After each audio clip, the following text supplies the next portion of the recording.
Aha turi mu mudugudu wa Bwatamama, akagari ka Rubumba, umurenge wa Kabare, aho hari inkuru yumvikanye ko umusore w'imyaka 24 yakubitiwe mu kabari akarinda ashiramo, bikarangira ashizemo umwuka.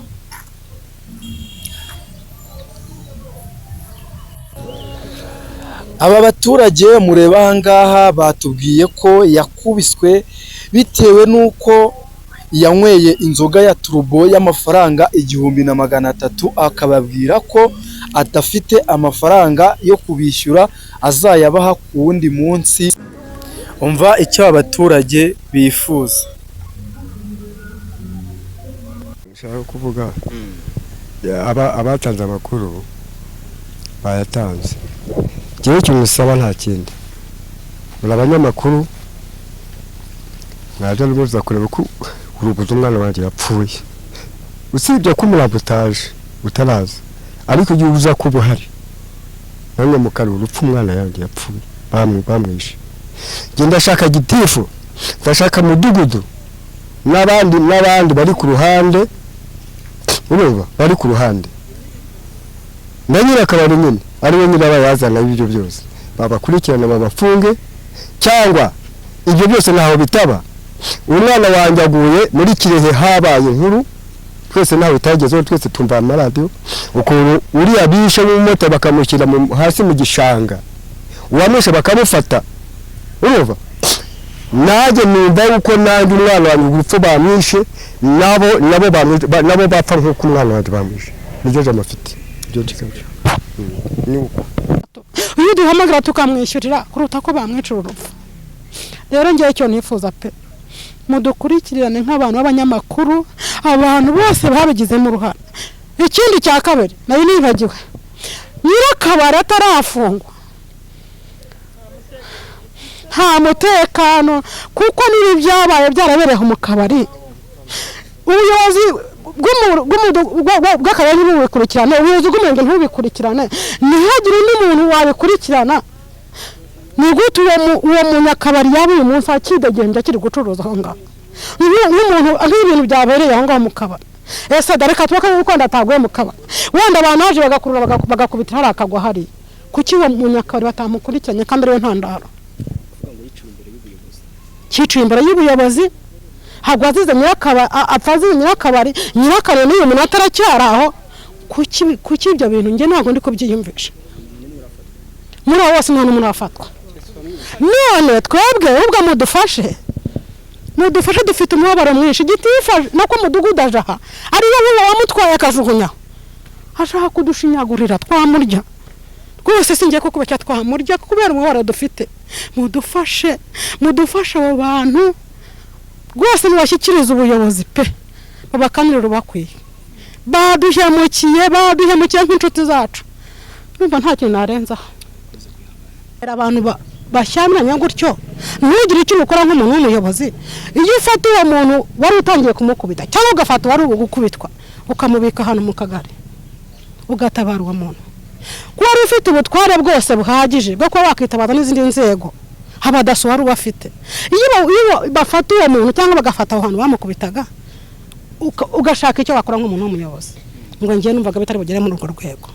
None se giti ko wari uzi ko umuntu apfuye, ko uzi ko imiryango ye iri aho ngaho, iwaba ari aho afite bene wabo aho ngaho muri quartier aho yaguye, wabahamagaye ngo barebe ikibazo ko kimeze? Ngo ngiyewe nabonye nta kindi nakora, ngo mpita nshaka abamotari ngo baramuzana. Bamaze kumuzana se wakoze iki? Kuki wataye ugagenda? Nambwe giti ndi umuntu ufunga, nabanza nkafunga wowe. Ngiye niko namubwiye, ndi umuntu urenganura, nabanza nkakufunga nkabona gukurikirana ibindi. Wararebereye ibintu bireba kuva kare kugeza aho umuntu apfa. Ngiye rero icyo nifuza nka nyina wabo wabonye urupfu umwana wanjye apfuye, ndiho mwiyegeranya kugira ngo yagupfa yatagaranye. Nabonye inkoni nyinshi zitagira umubare, bahereye umugongo bose bakubita uko bamuzanye yapfuye. Narebye amaguru yose nsanga nibise uko baje bakurura hasi, kuko uyu muntu yapfuye n'abagifite imbaraga zo kuba yakata kuri moto ngo byemere, baje bakurura hasi. mwana wacu yapfuye nabi. Niramubwiye giti ubundi uyu muntu yazize iki? Ngo yazize icupa ry'inzoga. Bari bahari. Yishwe harinde nande? Hari baributse yari ahari. Ndavuga Abayobozi hari mudugudu na gitifu. Hicwa umuntu bahari ntibatanga amakuru bahari.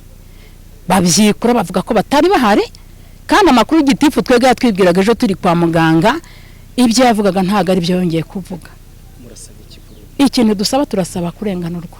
Ihohoterwa kuko baratuzengereje mu n'umurenge wa Kabare nta kubera ko bavuga ngo nta makuru ahagera nta ki bakatwica rubozo pe dufite ikibazo ni ukurenganurwa ubona banyicira umwana ibuye ariko atarakubiswe izo nkoni inkoni ubonye intandaro y'iryo buye yenda ni nabo bamubwiye ati vayo uhorahoze kuko amakuru mfite nuko umwana wanjye intandaro ni kwa Fredina niyo ntandaro yaho ngabuza amafaranga 1300 ndi hafi yaho ntibambwira ati ngwino wishyira umwana wawe yari ideni bakenzaho banyicira umwana ngenda shaka kurenganurwa nta kindi saba murakoze uze ku byago byabereye aha wenda uwari uhari ari buze kubidusobanurira neza ariko abaturage bakanenga urugomo rwakorewe uyu nyakwigendera ndetse abandi bakanababazwa no kubibi byose ngo byarabaye hari umuyobozi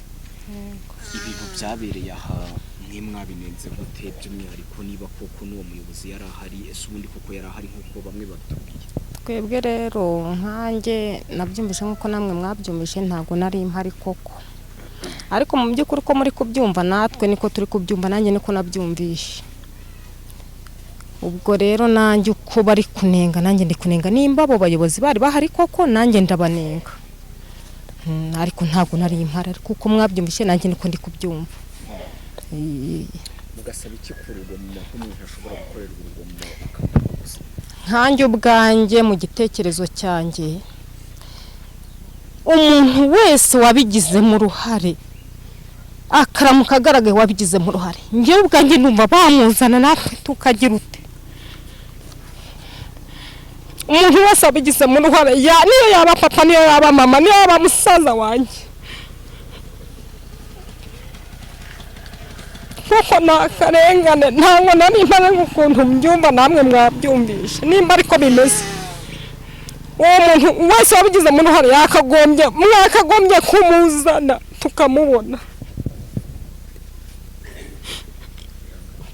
nakarengane n'urugomo ubu ni ukuvuga ngo umuntu agiye kuzajya apfa nk'ikimonyo kuko ko bigaragara ko suramwa napfuye nk'imbwa imbwa ni iry'umuntu batiriya mbwa ari umuntu bakayikubita nakarengane bamwishe nabi yapfuye nabi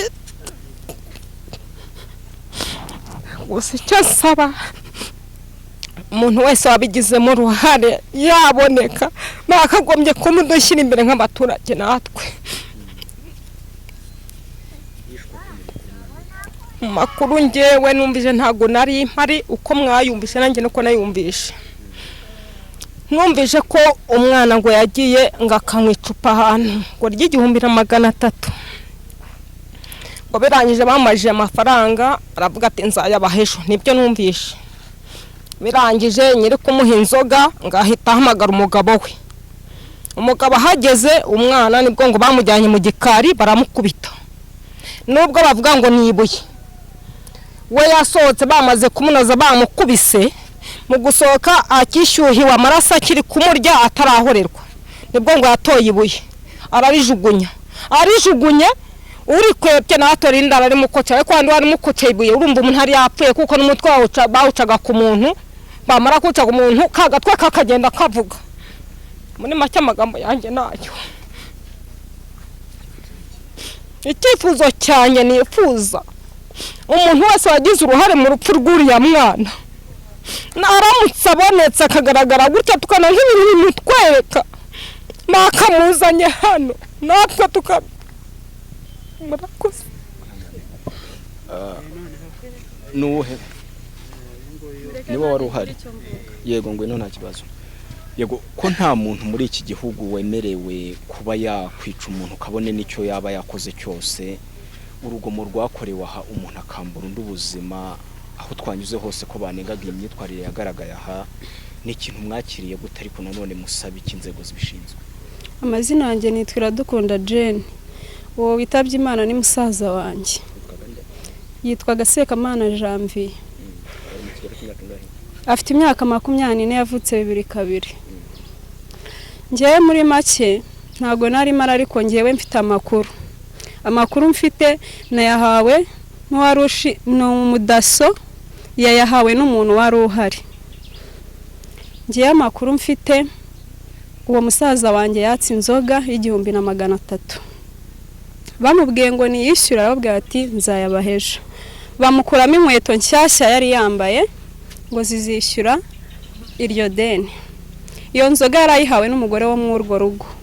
Barangije bamujyana mu gipangu, mu kantu k'agapangu karaho. Gitifu w'akagari yarahari, mudugudu yarahari n'abandi bantu. Barangije baramukubise, baramukubita byanyabyo. Bamajije kumukubita baramusora bajugunya hanze. Bamajije kumujugunya hanze, uwo mwana w'umusore bavuga bamukubise ibuye yaje nawe aje muri iyo ntambara iri kubera aho ngaho. Arangije arababwira ngo muri mu biki, kubera ko nawe yari amajije kuba barayumva yanegekaye, yafashe bagiye kurigira ute kubakubita. Irangije ryabuye bararikwepa, birangira wa mwana w'umusore afashe ibuye abarari mukubise umwana, aho yaguye naho ngaho bahamukuye yapfuye. Njyewe uko mbyifuza mani nka bro wanje namubuze byarangiye, nta nubwo namubona. Ikintu numva mwakora nk'ubuyobozi, ikintu badukorera nuko bakora iperereza, umuntu wari wese wagize uruhare mu kwica bro wanje bakaba bamushyikiriza inzego zishinzwe guhohotera, nawe bakamugenera ibihano bimukwiriye. Yari mu kabari kandi ubundi kuwitwa Fred n'Amanirabaruta. Baracyacuruza? Ya nimugora wanje naceho nk'umugenzi mbona ari gucuruza. Uvuge ko ubwo bamwisha ariko n'ubundi babanje kumukubita bamunodeje. Bamukuye aho ngaho yapfuye. Ikintu kibabaje, bamukuye aho ngaho yapfuye, ntibigeze bahamagara papa we. Iyo karitsiye bamwiciyemo irimo abaturanyi benshi kandi b'abanyamuryango, ntibigeze bahamagara abanyamuryango ngo bababwira ati muze murebe ibibaye, ahubwo uwo mukuru w'umudugudu na gitifu w'akagari bahise batwara umurambo kwa muganga, baragenda bawushinyagurira bawujugunya ku rubaraza rwo kwa muganga, n'abasekirite bo kwa muganga barababwira ati nimudufashe uyu muntu tumushyikirize hariya mu bitaro. Barangije bahise biruka umurambo bawutaho ngaho, n'abasekirite barabyemeza, na muganga ubwo amakuru ari gutanga ari kuvuga yuko batigeze bamushyikiriza umuntu, bamujyanye yapfuye.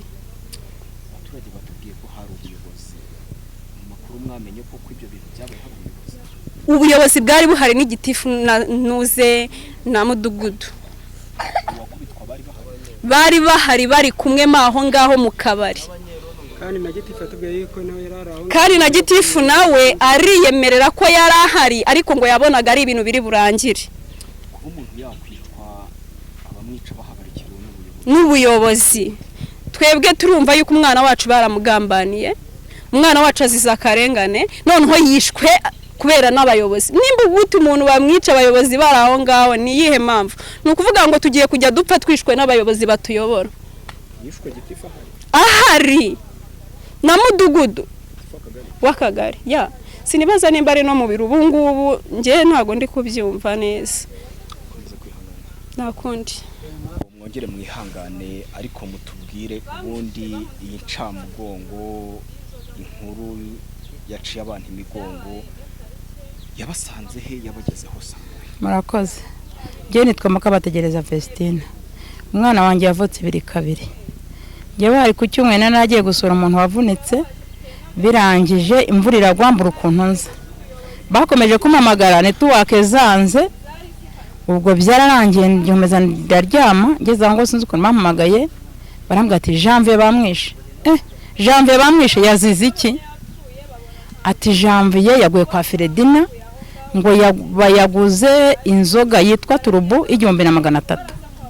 Noneho ngo amaze kuyigura, umugore we Solange amwishyuje ngo isavani kofi mu mufuka, ayihereza umuntu witwa Baributsa, kubera ko Baributsa ni inshuti ye yarishumiye, uretse ko amakuru bari gutanga bari kwanga kugira ngo amakuru atabaturukaho, bari gutanga amakuru y'igice.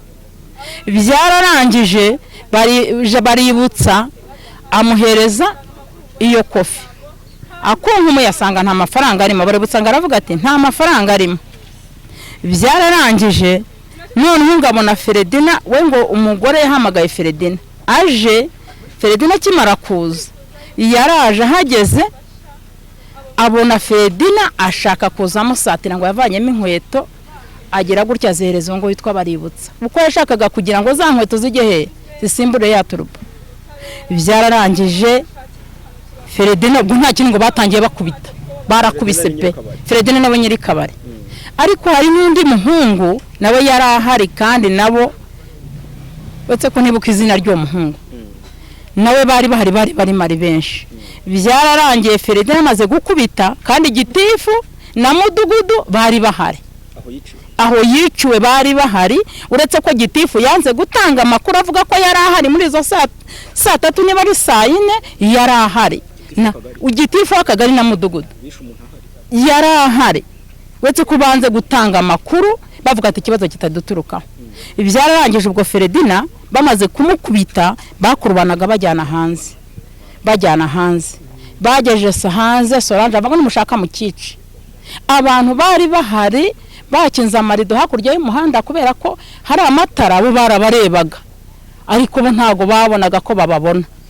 Bamaze kumugeza hanze bahise bakingaho, urumva bakingiye, iyo barakingiyemo imbere niba barasohotse bagenda simbizi.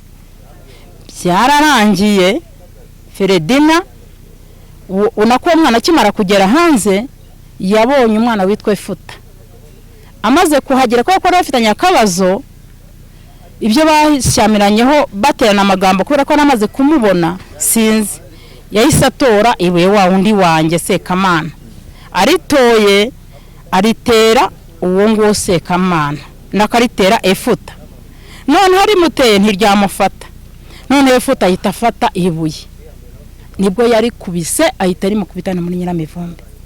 Umwana yitwa Manishimwe yahise amaze kuri mukubita ngo yaguye apfukamye, maze kugwa apfukamye.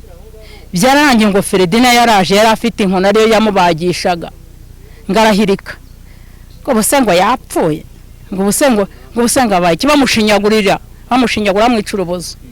Byararangije bahiritse gutya babona araguye mu kugwa. Mudugudu yarahe na gitifu bakoze iki sinzi, abandi bahungu niba ari we niwe Davido bazanye moto, bahise bazana moto kugira ngo icyaha batavuga ngo cyabereye kwa Feredina, bahise bakubitaho intumbi kuri moto, bayijyana Cyarubare, gitifu na mudugudu nabo bahungu. Ariko abo bahungu bari batabajwe kuko gitifu na mutekano niba bari baraho bari gukurikirana icyaha kitaraba. Byararangije bamugejeje Cyarubare, uwo mwana Manishimwe kubera nako yari inshuti ye kuherejo, uwo Manishimwe sindamubona.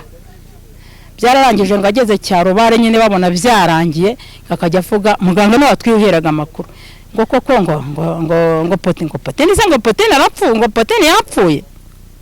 Noneho byarangije muganga we yaraje ashyizeho ngo ibipimo niba araha ngo basanga byarangiye.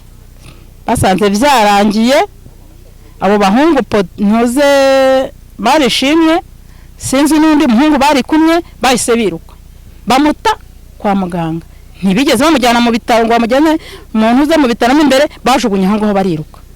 Mudugudu nawe na gitifu bahise baca nabo bariruka, babonye yari bamujyanye yapfuye, bahise biruka nka baragenda. Babonye amaze kugenda, ubwo abantu bamuteruye aho ngaho ni abantu babazamu barayaho, baranavuze ati se ko mumutaye aha ngaha ko hano kwa pasiteri ku rusengero hano kari hano hafi, mwagiye mukabwira nyina wabo akaza. Bahise biruka nka barigendera. Kibi ikintu kinteye agahinda kimbabaje, mwana wanjye bamwishura ubuzu kuva hano kugera hari akamarasha avanimo santimetero zingahe, bafite nomero zanjye ntibigeze bampamagara. bafite nomero za mukuru we ntibigeze bamuhamagara. Banyicira umwana Rubozo nibarangiza birigwe bidegembya batanga ibimenyetso bidafatika. Batanga ibimenyetso bidafatika. Umurenge wa Kabare ufite ibibazo, iyo ngenga bitekerezo barayifite, bakakureba ukureshya n'insina ngufi, bakica umuntu bakamwica inyica Rubozo. Nshaka kuvuga abatanze amakuru bayatanze. Gihe kimusaba nta kindi. Muri abanyamakuru mwaje muza kureba ko urubuzo umwana wanje yapfuye. Usibye ko umurabutaje utaraza, ariko igihe uza kuba uhari namwe mukari urupfu umwana yanjye yapfuye bamwishe. Genda shaka gitifu, ndashaka mudugudu n'abandi bari ku ruhande, urumva bari ku ruhande na nyina akabari nyine ari we nyira bayazana ibyo byose babakurikirana babafunge, cyangwa ibyo byose naho bitaba umwana wanjye aguye muri Kirehe habaye inkuru twese naho bitagezeho, twese tumva amaradiyo ukuntu uri abishe mu moto bakamushyira hasi mu gishanga, uwamwishe bakamufata, urumva naje numva uko nanjye umwana wanjye urupfu bamwishe nabo bapfa nk'uko umwana wanjye bamwishe. Niryo jambo afite ibyo kikabyo ni uko. Niturwemo Samuel nkaba ntuye muri umudugudu no muri aka kagari bavuze ka Rubumba umurenge wa Kabare. Ikintu kitubabaje ndumva cyabaza umuntu wese ufite ubuzima, nk'abantu b'abayobozi gufata umuntu bazikiremwa muntu barize bakagenda bakarambika hariya, byo birimo biraturenga cyane.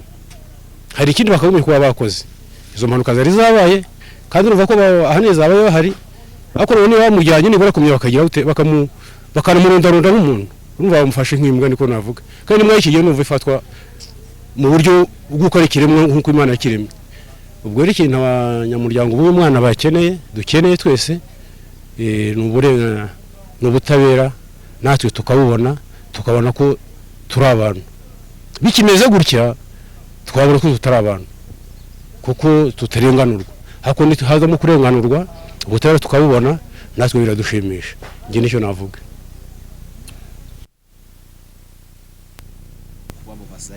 Ngewe rero buriya kubona igikomeje kumbabaza muri uwo murenge hano muri wa Kabare, hano rwose nk'akamarashavu ko nyibona mbona birengeje n'ukwemera. Birengeje ukwemera, ugiye kubona ukabona umuntu ari twari dutezeho ejo hazaza watugirira akamaro, twajya twumva ngo baramwishe, ugiye kureba usanga birengeje ukwemera. Nk'ubutabera nimwe mugomba kudukurikiranira iyo nzira karengane yacu, ariko babigizemo uruhare namwe mukabikurikirana nk'ubutabera. Abo bantu iyo umuntu abidegembye nk'ubu ngubu bakaba bagikomeza gucuruza uko bishakiye, ibyo ugiye kureba usanga birengeje ukwemera, birimo n'ihohotera. Uburenganzira bw'umuntu burubahirizwa, ariko ugiye kureba usanga hano kamarashavu ni ukwitwarira uko bashaka, twe tuhageze duturutse ahandi. Ugiye kureba usanga biriya bintu birenze ukwemera, ntabwo ari byo.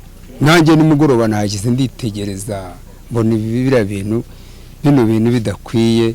Mwe nimukora ibikorwa, hanyuma bari abantu nabo mubashyiraho bagomba kujya, ibyo bakoze babiryozwa. Ndumva amagambo yanjye nayo, nta bindi byo nakongeraho.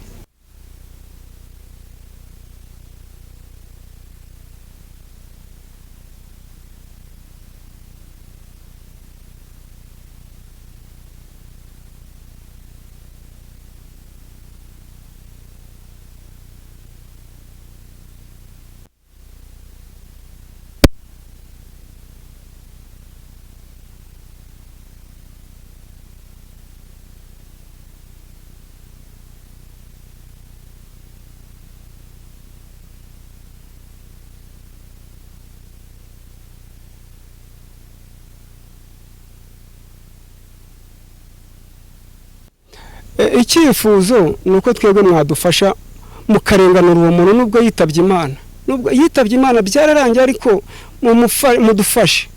mudufashe byibuza inzego zibishinzwe zireba ikintu cyakora hakurikiranwe n'abo bantu bareke kuza kwidegembya nkanga nk'ubu uri kujya kubona ukabona mu bantu bagize uruhare muri urwo rupfu rw'uwo muntu ukabona bari kwidegembya nk'ukungukanga kandi ntabwo bamenya yuko buriya nawe yagendera muri uwo ngo wagiye rwose nimudufashe ibintu biri kubera mu murenge wa Kabare birakabije pe aho abayobozi bari kwifata bakifata umuntu akarengana babireba barangiza bagatanga amakuru atariyo ibyo bintu birakabije.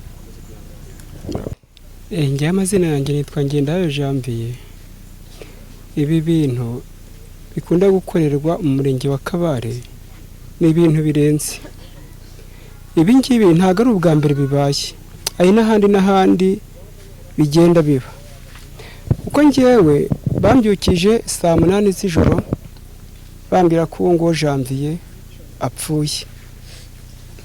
Nahise njya kwa muganga, mpageze nahasanze uwo mubyeyi uhoze uri kuvuga, n'ubwo nsanga Janvier n'ubundi yapfuye byarangiye. Ariko abazamu bari baraye iryo joro bo batubwiye yuko umurambo wazanywe na gitifu w'akagari ndetse na mudugudu n'abandi basore. Bahageze barambitse aho ngaho umurambo, bamaze kurambika harimo bagiye guhamagara muganga. None ngo muganga hazazira arabwira ati ngaho nimuterere umuntu mu mujyane hariya. Ari gitifu yahise yirukanka, ari mudugudu yahise yirukanka, n'abo bahungu bombi bahise birukanka. Abo bazamu no bateruye umuntu bamaze kumuterura bamujyana ahantu muri sare. Muganga azakubiteho igipimo asanga umuntu yarangiye kera. Muganga ati njyewe ntabwo nakira abantu bapfuye, nakira abantu bazima, nimufate umuntu wanyu mumusubizeyo cyangwa se mushaka imodoka imujyane Rwinkwafu. Ubwo abantu bahita bagira bate, bahita bataha. Turara aho ngaho kuva mu gitondo kugera saa 5, yaba gitifu yaba mudugudu nta n'umwe wigize uhagera. Nabo ngabo b'abasore bari bamuzanye nta n'umwe wigize uhagera. Usiye ko twakomeje kugera turahamagara mu nzego zose z'ubuyobozi zitandukanye ndetse n'abandi bantu bazaga bakomeza badufasha guhamagara, nibwo twagiye tubona gitifu nko mu masaha ya saa 3 we na mudugudu ndetse na daso tubona baraje. Nka saa 5 tubona baraje. Bamaze kuza ubwo nibwo twahagaze tubabaza, kuko ni nanjye wakunze kubaza gitifu uburyo umuntu yaje, uburyo umuntu yapfuye, bakamuzana aho ngaho kwa muganga kugeza izi saha bakaba batarongera kuza kureba uwo muntu. Gitifu amagambo yarambwiye ngo ngewe icyo nakoze namushyikirije ubuyobozi. None ndamubaza giti mu by'ukuri umuntu yaguye imbere aho ngaho y'akagari y'umurenge, uri mu bantu bamuzanye, uraje umugejeje aha ngaho kwa muganga. Muganga akubwiye ko umuntu yapfuye kandi atabasha kwakira umuntu wapfuye, uhise umujugunya aha ngaha urigendeye. Mu gitondo ntiugiza kumureba, kugeza n'izi saha ntiugiza kumureba. Nta n'izindi nzego byibuza yaba ribu yaba polisi, nta n'undi muyobozi wigize uhagera kuva saa 8 z'ijoro kugera saa 6. Nta muyobozi n'umwe guhera ku isibo kugeza ku rwego rw'igihugu, nta muyobozi n'umwe wigize uhagera, keretse imodoka akarere kohereje niyo yaje itwara umuntu. Noneho rero kugeza na n'uyu munsi ibintu nta n'ikintu na kimwe kirasobanuka. Ahantu yakubitiwe njye naramubirinduye ahantu yari aryamye. Ibi byose byari bishyundu, aha hose zari inkoni, aha hose zari inkoni, kuko njye naramubirinduye umwanya munini cyane. Usibye ko nanone aha ngaha yari afite uruntu bakubiseho, ibi yari cyo kintu cyanamwishe, ariko yakubitiwe mbere na mbere aho ngaho kwa Feridina. Njyewe nkibaza kuki umuntu yaba yarakubitiwe mu kabari, yakabara ari aho ngaho, kuki we ari kwidegembya? Ubuyobozi bufite ubushobozi n'imbaraga zo kuba zafata uwo muntu zikamujyana byibuze ahabigenewe bakaba bakora amaperereza, kuki batari kumufata? Nkanjye rero njye ikintu nifuza nuko bafata uwo muntu witwa Feridina ndetse n'abari bari muri ako kabari bose bakabajyana, bamara kubajyana ubundi hagakorwa iperereza ryimbitse. Ayo niyo magambo yanjye. Uburangare ntago ari ubwa mbere ubaye, kuko umurenge wa Kabare ibyo bintu ni ibintu bisanzwe, ibyo bintu ni ibintu bisanzwe, kuko amakuru gitifu atanga, gitifu ntago ariyo abaturage batanga. Gitifu afata ibintu bibi, yamara gufata ibintu bibi wakabisigiriza akabigira byiza. Ni ikibazo kugira ngo gitifu we afate ibintu bibi ahubwo arangize abigire byiza. Ni gitifu w'akagari ka Rubumba mu murenge wa Kabare, yitwa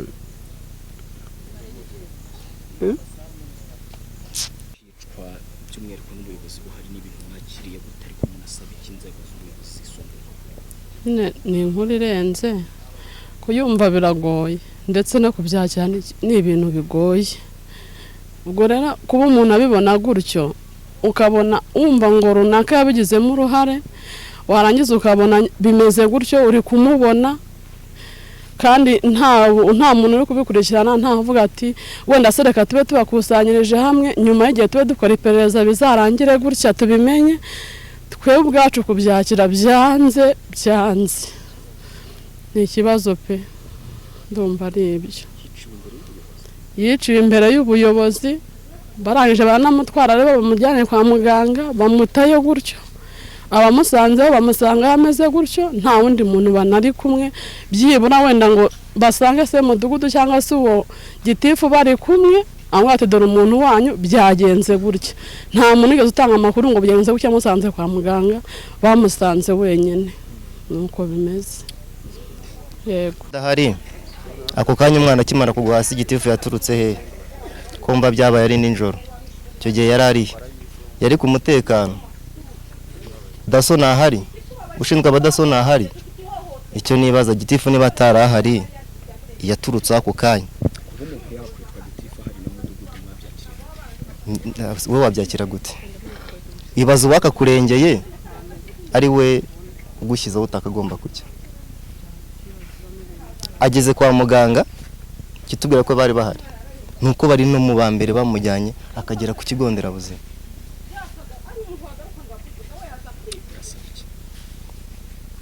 Inzego zibishinzwe n'izikora akazi kazo, RIB, polisi ibikora akazi kazo. Yego mwihangane, niba akagofero wagakuramo nta kibazo. Mwihanganire kutangira utubwira amazina yawe. Nitwa turagufasha. Baributsa Theogene, nkaba nanjye ku munsi wo cyumweru nyakwigendera agenda nkaba nari mpari, ariko ntago nahabaye iminota myinshi, ariko iminota mike nahabaye yo kumwishyuza inzoga nari mpari. Byatangiye gute? Nje nahageze mbona harimo muziki abantu babyina, nanjye ndaberekana ninjiremo hari ahantu harashyushye nanjye mbyine. Ninjira muri nyakwigendera we ntago yari arimo icyo gihe ninjira. Maze makanya gatoya nibwo yahise nawe yinjira. Araza bamuha turbo icupa rimwe ry'inzoga. Iyo nzoga yarapfunduye, arasoma aranansomye, anasomyeho nka kabiri, ndamubwiye ninanywe inzoga nyinshi, ndabona nkomeje kuvangamo inzoga zanyica. Nawe ningayangana uyisome, arayisoma pe ishiramo. Yarahagaze imbere yanjye gutya kuri kontwari. Ubwo Solange atangira amubwira ati rero ngaho nyishyura iyo nzoga umaze. Janvier ati rero nta mafaranga mfite wihangana ariko ejo nzayaguha. Solange ati yo mitwe ntago nyishaka, ibyo nibyo mora munkora mukankora inzoga ni munyishyure. Putine ati ntago ngendemo nkubeshya rwose, nta ni cyakera akuramo ikofi, ati barayikunkumura, ati reba nta ni cyakera kirimo, ati nago nkubeshye nzayaguheje. Ubwo Solange asa nk'ushaka gusatira kwiyo kofi, Janvier ati hoya, arayinagera ati banyerekere ko nta mafaranga arimo, naye ndayifata ndayifungura mbereka ndabona ni kuba nta mafaranga afitemo hano ubu ntacyo afite, ariko ejo azayabana ndabizi. Ubwo nibwo nagiye kumva numva Solange ahamagaye umugabo we ngo sheri vayo hano wumve. Umugabo araza, akiza we mbona asohokanye muri kontwari umujinya wo gushaka kurwana. Noneho ariko nkajya mbona maracunganwa no kuyanga ahita kuramo Janvier inkweto yari yambaye udukweto dushya, ndabera ndabone bamwambuye inkweto ndi hano hagati ngenda n'amaguru ntacyo nabo maze kandi ari mushuti wanjye nahise nza Ferdinand asa nk'umushyira inyuma yanjye njya hagati ya ndamubwira rero mpereza izo nkweto ariko bihura nuko nawe yabonaga ko hari zigiye kumuvamo ahita zinsunikira gutya banda zifashe impeta nzambara mu kaboko mpita nigendera ngiye n'ubundi sinenangwereye aho kuva kare hari akabari kanjye ndimo kunyweramo ahubwo hari umugabo bita Karite nari nsize kwako kabari antumye batire mu mujyi kuri salo ubwo icyo gihe nibwo naciyemo aho ngaho rero ubwo nahise nizambujya nabo reka nsubire ku kabaraho narindi n'ubundi Janvier ntacyo baramutwara n'umwana wa hano mu mujyi niba bona nta mafaranga afite ubwo baramureka n'ubundi azabishyura ejo arahita nsanga ruguru ku kabari ubwo nahise nigendera nubwo nongeye kuhatinda navuze ntacyo bamutwara mpita nigendera nasize Ferdinand yitambiza gutya ahagaze mu mwanya w'umuryango Janvier yakegamye gutya kuri kontwari barimo bacyocyorana ukuntu ariko amubwira ati ntabwo uva hano utanyishyuye gusa nsiga nta muntu urakora undi no ku mwenda ngiweto narazijyanye ndagenda ngera kuri ako kabari nicaraho nk'iminota nk'icumi mbona ntaje numva nanjye nshatse gutambita mvuga ati kanahe ndongera ndakata ntashye nje nibwo naje nsanga aho kwa Ferdinand aho bakinze ahubwo nsanga ku muturanyi wabo hepfo gake nsanga niho bari kugaragurikana na Janvier nsanga uwo bita Manishimwe na n'umuhungu kwa Kizite nari yamwitante Maniragaba sanga niho bari kugaragurikana nabo ndavuga ko mbona muri kwigaragurana n'uyu mwana bimeze bite ngo turi kugira ngo dutahe ngari gushaka kurwana ngo turi kumwenyanga ngo dutahe icyo gihe nawe babwiye ati nimba muri kumwenyanga ngo mutahe mumufate neza nagira umuntu umwonona ni mumwonona bazabafunga icyo gihe nahise nitahira nsigara aho ngaho ari uwo ngo wamukubise ibuye we sinamubonye ubwo nasize ari aho ngaho ndigenda nawe ubwo ngubwo ari umuntu babana mu gipangu n'ubundi bari mu mwinginge bamugeze mu rugo ubwo natashye ngeze hano mu rugo ndaryama maze kuryama nko mu gihe cya saa saba numvishe uyu musaza aje kumpamagara ati mushuti wawe umenye ibimubayeho ndavuga ntabyo nzi arambwira ngo arapfuye ndamubaza se ninde umwishe numva hisa ambwira ngo nafuta umwishe ngamukubise ibuye ubwo nyine byarambabaje numva mbuze uko mbitekereza yabaje kumbwira ko bamwishe ngira ngo nabo nasize bari kumbwira ngo bari kumucyura bamwishe numva bibise bitandukana nyine ubwo nanjye njya mu gahinda numva birandenze gusa ubwo icyo tuba dusaba inzego nyine nuko zadukurikiranira ibyo tudashoboye twese ikadufasha cyane naho ubu turi mu gahinda ubu nabuze inshuti yanjye ahantu hose twabaga turi kumwe nagira ibibazo ikantabarana ubwo nuko turi mu gahinda kenshi wamenye ko yaba yariciwe kuri ako kabari oya amakuru namenye mu gitondo mbyutse kuko nanjye nagiye njya kubibaza nk'umuntu utari uhari bambwiye ko ngo yaguye ku cyapa ku muhanda nihibuye ngo ryamufatiye ngo niho yaguye mu kabari ntago ariho yaguye ariko nyine yaguye ku muhanda aho ngaho nanjye nuko amakuru bayama ariko ngewe n'umurongo ko kwigura 1300 iyo nzoga ni turbo igura 1300 uri mu kabari hari umuyobozi wahabonye mu kabari ngiye mpabona umuyobozi nahamubonye hakiri kare abantu turi kubyina umuziki ubona habonye n'igitifu yarahajemo yinjiramo pe icyo gihe abahongo twari turimo turubyoko rwinshi turanamwataka turamubwira ati dosegera agacupa n'icupa yarituguriye arongera agenda aho yahise acengereraho ntago mazi ariko yahise agenda byatubabaje cyane kuko nabimenyeje mu gitondo saa 11 yuko umuntu ngo yaguye hano Kamarashavu nturi umujyi neza ndi mu busantire neza ariko sinamenye uko byagenze ariko uwampamagara mbwiye ko ngo Janvier byarangiye ngo hitabye Imana mpita nshaka ukuntu mbyuka ndaza ngera hano kwa muzehe uyu muzehe ni data wacu urumva ni murumuna wanjye wapfuye rero ikintu cyambabaje twageze cya Rubare baratubwira ngo umurambo bagiye ngo bawuzanye ngo bawurambika ngo imbere aho ngaho ngo barigendera nyuma yaho kitifaje agaruka nyuma mu gitondo nka saa 3 saa 4 dutegereje imodoka iraza kumutwara y'akarere kuko ari yaduhamagara imodoka iraza kudukurikiranira gutwara umurambo asobanura ko ngo ari abantu babiri barigeze n'abihungabana kubera ko bari bafashe umurambo bakawujyana aho ngaho. Ayo makuru niyo yatangaga nawe, ariko tutarajya kubaza ba muganga ngo wenda ngo tubihuze twumve kuko ibyo ari kuvuga ari byo, ntabwo twabyitaye, ariko twebwe twari tubabajwe n'umurambo wacu kugira ngo bajye kupima tumenye uko bigomba kugenda. Ikibazo gihari twamubaza ati ese aho hantu mu kabari yaguye kuki mutahise mureba ko ikibazo kivutse ngo mureba abo bantu mubafate nabo mugafata uwo muntu wateye iwe wenyine. Nicyo kintu ngiye nakomeje ndigitaho ndavuga nti byakabaye byiza mufashe n'uriya muntu ngo ubwo ribu yabigezemo ngo iraza kubikurikirana, ariko kitifu w'akagari yatwibwiriye ngo ribu iraza kubikurikirana ngo ubwo biri mu maboko ya ribu abadaso bari hafi ku murenge umuntu yaguye imbere y'umurenge. Ubwo urumva bakaba nabo bafite ububasha bwo gufata uwo muntu ahubwo bakamenyesha ribu. None numva amakuru ngo yaratorotse ejo ntawe hari uwo Feredina, ariko kuko yahamagawe n'umugore wiwe ni nyirakabari ngo yaratorotse mu masanga bumvishe ngo yatorotse. Situzi ukuntu ubwo amakuru nawe bwo yayamenye, afite uburyo wenda abamubwiye yuko nawe agomba guhigwa.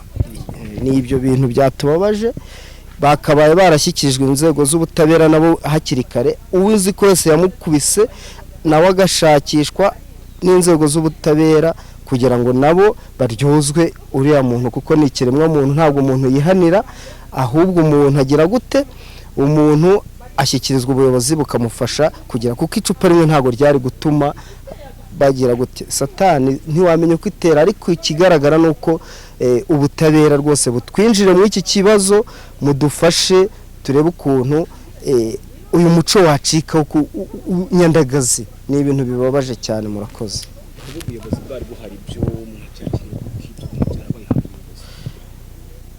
Uburyo twabibonyemo hari harimo kantu ko niba hari ari nk'abantu mu maso y'abantu bahora bagenda bahorana n'abantu, ni nka mu nyangire ibigaragara, ariko ubundi iyo umuyobozi ahagaje ku ijambo ashobora kuvuga ati ngewe runaka ndifuza ko ndaje impande zombi. Niyo mpamvu hari n'ihungabana, ukabona umuryango we abana bari kuvuga ati abuyobozi kuki muri mwarebereye ibintu umuntu nimumufate namwe ubwanyu mwabigizemo uruhare bw'uburangazi. Nicyo kintu kiri kubaho, ugatuma umuryango hajemo ihungabana ryo kurwanya aba bayobozi.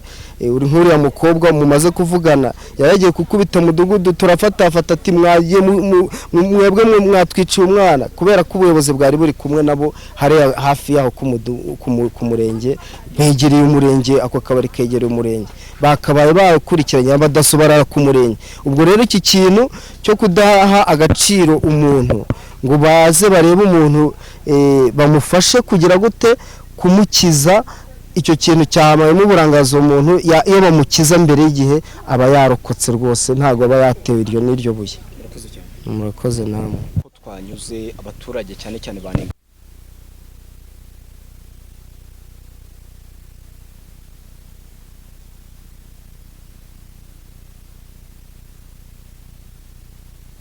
ubuzima babijyoza